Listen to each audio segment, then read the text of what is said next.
So just on here, I've got, this is another pattern paper. Now this is that ink transfer. I'm hoping to get to show you that in just a little while.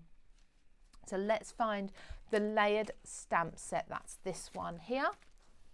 I've got the butterfly. Now this butterfly is absolutely stunning even when it's just on its own, okay? So you don't even have to do all of the layering. The option is there for you. Not only do you have the large butterfly, you've also got the smaller one in there as well. And then things like the keys, if you want to use that. There's a big key and a little key, so you can use the keys down the body, or you can use them completely separately. Maybe it's for a new home, for example, or something like that. I've gel printed this background again, and I want to be able to show you how you can really stamp onto your gel prints, because effectively they are one layer. You haven't got lots of texture and dimension in there, although it looks like you have. They're nice and flat. They're actually a lovely matte surface. If you've used an acrylic paint, they're a lovely matte surface for you to go on and stamp onto as well. The ink will hold beautifully. So the first thing I'm going to do is put on just here. Let's just lift that up a little bit because I want to, there we go. Just position my butterfly on that square whereabouts I want it. I want it a little bit higher so I can put my sentiment down underneath. Now the first thing I'm going to do is I'm just going to stamp this in like a black. Now, because this is a large stamp, here's a tip for you. If you often get sort of mist spots with your stamps, sometimes it's because you'll have air bubbles underneath there, and that's kind of raising the stamp up in places. So once I've got it in position, I'm just going to put my finger in the middle and I'm going to lift up each of the wings and just make sure that they lay down flat without any air trapped underneath them. Now this isn't just for texture stamps, this is for absolutely any stamp that I use that's quite large. I've got a large surface area like this. I just find sometimes it helps with getting a nice even finish. So the first thing I'm going to do is stamp this butterfly in black. I'm not going to be putting a lot of ink on this. This is going to be a little bit more of a distressed look. So let's just, don't worry about ink on the stamping platform. That will not reach your paper. Now I'm not standing up to be able to press this ridiculously hard. So hopefully we'll get most of it. There we go. Most of it, look at that. So, oh, there's a little bit there I missed. I can see that. There we go. So that is beautiful on its own. Like I say, you can just leave that as it is if you want to and have a kind of distressed, grungy butterfly. You could do this all over the background. You could then second and third impression stamp this as well if you wanted to. But we want to add some colour. Now I'm going to deepen that black later on. This is just a guide for me to put all my coloured pieces. Let's start first of all with this one here. Now this stamp is going to fill in what I call the middle layer. So you've got an inner layer of colour, a middle layer of colour, and then an outer layer of colour. This is going to be my middle layer, and you'll see what I mean in a moment. Now, I'm just going to bring this here and put my head over it a little bit more, just so that I can make sure that's perfectly lined up, like so. I just need to go have my head above it to do that. And I think the colours I'm going to use for this one are going to be, here we go, I got them out earlier. So green, blue and yellow. So let's use, well, it's kind of a blue, it's peacock feathers, so it's a greeny blue. So I'm going to use this greeny blue in the middle. I'm going to use the green on the inside, and I'm going to use the yellow on the outside. I'm using oxides, they show up lovely and bright. They're nice and opaque and they dry quite quickly. There we go. Do you know what? Look, I mean, that looks beautiful on its own anyway, doesn't it? Without anything else added to it. But you can see the gaps. That's where the green's going to go. So don't worry, it's not that it's misstamped or anything. That's just where the spaces are. Let me just take a wet wipe and clean that stamp up. So I've just added in the stamps for the centre of the butterfly here. And I'm going to do this in the green. And again, you don't have to use distress inks for this or distress oxides, whatever inks you prefer, whatever you've got at home. And you can, if you want to, you can emboss every one of these layers if that's your preference. There we go, we've got the green in there as well. It's coming together. You can just see the green actually. On those papers, the green isn't ever so dark. Now this next stage is takes a little bit longer because you've got 4 pieces to position. So let's just quickly put these on like so. I'm just going to pop my phone here so I can read some comments. Petra Helga has said, owning the whole collection would be a dream.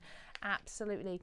Karen Hall, wow, I've never tried layered stamping, so must give this a go. Do you know what, Karen? Layered stamping is something that I bought out first of all. I'm trying to think, was the first one the peacock one? I think it was. And I just absolutely love it, and I'm going to be doing it more and more and more within the textures collections, because it really is everything that textures means to me, everything I try to achieve with the collections, about adding layering and colours and textures, so, and making it easy for you as well. As I go through designing these stamps, obviously some things appear to me to be easier than others, and that's great, because that only means that in future collections those things are going to be worked on and improved on. So it's a learning curve for me as well. I've not designed many products before textures, but really enjoying it, and I'm enjoying showing you everything. So I've just added yellow. If I just hold that up, hopefully you can see I've got the yellow there in the background. I want to come back in because I want to position my black stamp. Not my black stamp, sorry, the entire one, the one that I stamped in black first at the beginning. I want to position that. I'm going to put my head over, so excuse me if you can see my head. Just put my head over and make sure that I'm getting this exactly where it was in the beginning. I think that's about right, without bringing my head too far over. And this is where I add more details. So, embossing ink. Oh, actually, one thing I do need to do before I do this is give this a little bit of a dry. Just because I've used some inks there that might not quite be dry yet. I want to make sure they're as dry as possible. And that would be, the yellow would be the last one. I mean, oxides dry ever so quickly, They really do. So just tapping on there as well, just to soak up any extra moisture. Is my anti-static bag. I kind of use that in 2 different ways. Let's see, shall we? Now you can of course sprinkle embossing powder over that now before you stamp onto it to make sure all the moisture is gone, but I'm just going to go for it. I'm going to put this over the top. I'm using a lot of embossing ink here, making sure that I've got it as covered as possible. And let's really make sure we've got lots and lots of lovely, juicy embossing ink. I'm using the Versamark.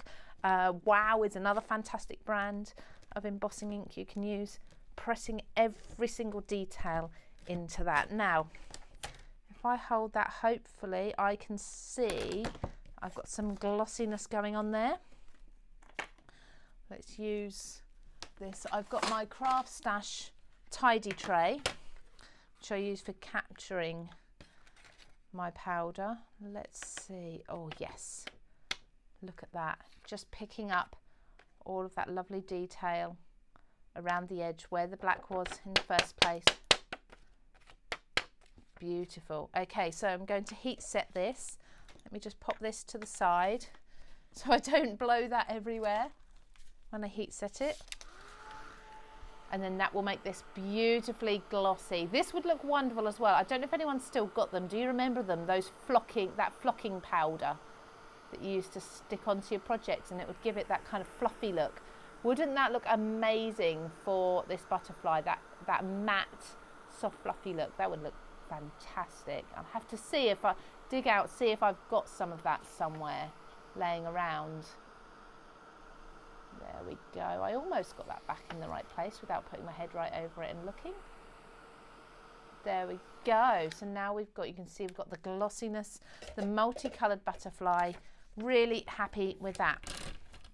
Right, let's put this stamp set to the side and let's create a card with this. So that has warped. The paper's obviously warped ever so slightly from the heat, but the foam tape will keep that nice and flat again. So then the last thing I've got to add on to this, I've got some sentiments here. Now this is Spread Your Wings. I've cut that from one of the, I've actually stamped it and heat embossed it. As you can see, we've got the glossy, can you see glossy there?